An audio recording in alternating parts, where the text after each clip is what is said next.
एक ढोल वाजवणारा वादक आणि त्याचा मुलगा एका जत्रेत पैसे कमवण्यासाठी गेले.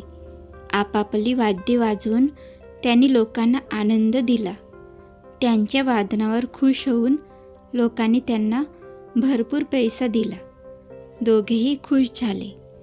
घरी परतताना त्यांना जंगल ओलांडायचे होते. ते जंगलात अनेक चोर राहत होते.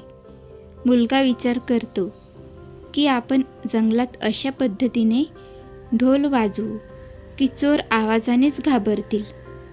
मुलगा तसा मोठमोठ्याने ढोल वाजवायला सुरुवात करतो. परंतु त्याचे वडील म्हणतात, पोरा, अशा रीतीने ढोल वाजव की चोरांना असे वाटले पाहिजे की राजघराण्यातील कोणाची तरी कडेकोट मिरवणूक चालली आहे.